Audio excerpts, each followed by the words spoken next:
dulu Lur. Kali ini kita bahas momen yang jarang banget terjadi, tapi syarat makna strategis. Kri Bung Tomo 357 tampil dalam ajang Latma Milan 2026 yang digelar oleh Indian Navy. Bukan sekadar hadir, tapi ikut dalam peran Parade International Fleet Review. Dan ini bukan parade biasa. Latma Milan sendiri adalah latihan multilateral yang diselenggarakan oleh Angkatan Laut India atau Indian Navy.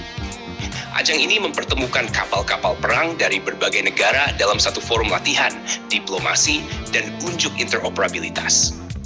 Milan sudah berkembang menjadi salah satu latihan maritim terbesar di Pasifik. Artinya, siapa yang hadir di sana bukan cuma sekadar numpang lewat, tapi menunjukkan posisi strategisnya di kawasan.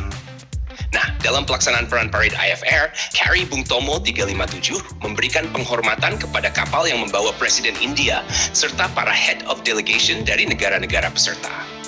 Momen ini bukan sekadar formalitas protokoler.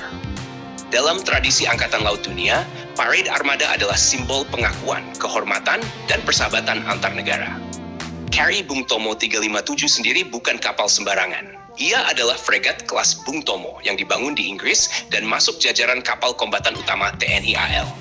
Kapal ini dilengkapi meriam utama kaliber 76 mm, sistem pertahanan udara, torpedo, serta kemampuan peperangan anti kapal selam. Dengan panjang sekitar 90 meter lebih dan bobot ribuan ton, kapal ini dirancang untuk misi tempur laut lepas. Keikutsertaan Kri Bung Tomo dalam parade internasional berarti Indonesia menampilkan salah satu aset tempur permukaan terbaiknya di panggung global. Ini pesan yang jelas, TNI AL bukan kekuatan pelengkap, tapi pemain aktif dalam dinamika maritim kawasan. Parade tersebut berlangsung khidmat dan penuh semangat persahabatan antar angkatan laut. Tapi di balik suasana seremonial, ada pesan strategis. International Fleet Review adalah ajang di mana negara-negara menunjukkan kemampuan, profesionalisme, dan kesiapan armada mereka. Di laut, simbol itu penting, karena laut adalah ruang kompetisi sekaligus ruang kerjasama. Bagi Indonesia, kehadiran dalam Milan 2026 juga punya arti geopolitik. Kawasan Indo-Pasifik saat ini adalah pusat gravitasi ekonomi dan militer dunia. India sebagai tuan rumah sedang memperkuat posisinya sebagai kekuatan maritim utama. Sementara Indonesia sebagai negara kepulauan terbesar punya kepentingan langsung terhadap stabilitas jalur laut. Interoperabilitas menjadi kata kunci. Dalam latihan multilateral seperti ini, kapal-kapal dari berbagai negara melakukan manuver bersama, komunikasi taktis hingga skenario latihan maritim. Standar prosedur, sistem komunikasi, hingga koordinasi taktis diuji. Ini penting kalau suatu saat terjadi operasi kemanusiaan, penanggulangan bencana, atau bahkan pengamanan jalur laut internasional. Keikutsertaan Kri Bung Tomo juga menjadi simbol komitmen Indonesia dalam menjaga stabilitas keamanan laut. Bukan hanya di Laut Natuna Utara atau perairan nasional, tapi juga dalam konteks regional. Indonesia ingin dikenal sebagai kekuatan maritim yang stabil, profesional, dan bisa diajak kerjasama. Panglima Koarmada 1 Laksda TNI Haris Bima Bayuseto turut hadir dalam momentum tersebut. Kehadiran pejabat tinggi TNI AL menunjukkan bahwa partisipasi ini bukan sekadar rutinitas, melainkan bagian dari strategi diplomasi pertahanan. Diplomasi kapal perang sering disebut sebagai naval diplomacy. Kapal perang berlayar bukan hanya membawa senjata, tapi juga membawa pesan politik. Kemudian, Kepala Staf Angkatan Laut Laksamana TNI Dr. Thor Muhammad Ali menegaskan eksistensi TNI AL sebagai kekuatan maritim profesional yang siap bersinergi dengan Angkatan Laut negara sahabat. Pernyataan ini penting. Di tengah meningkatnya rivalitas kekuatan besar di Indo-Pasifik, Indonesia tetap memainkan peran sebagai mitra strategis yang independen. Kalau kita tarik lebih dalam, latihan seperti Milan membuka peluang transfer pengetahuan.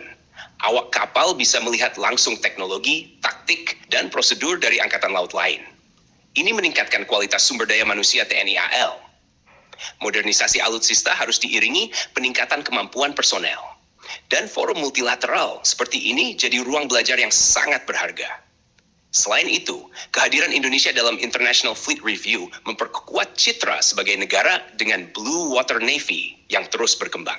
Blue Water Navy berarti angkatan laut yang mampu beroperasi jauh dari perairan nasional dalam waktu lama.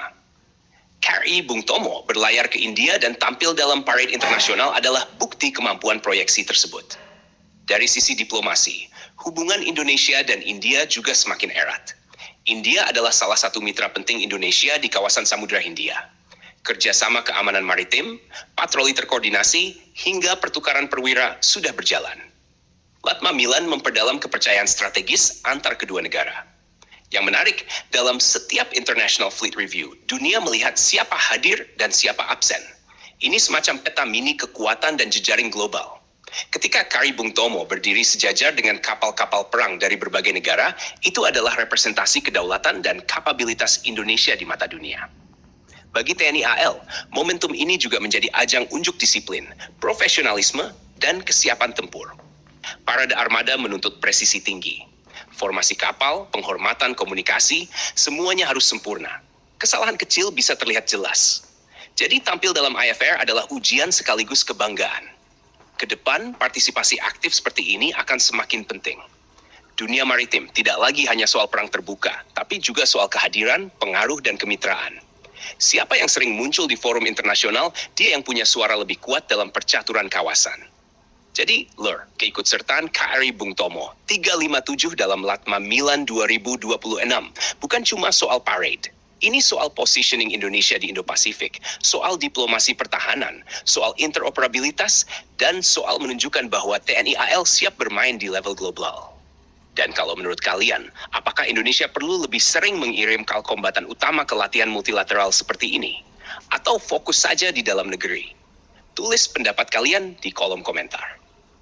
Jangan lupa subscribe, like, dan bawa sambil ngopi.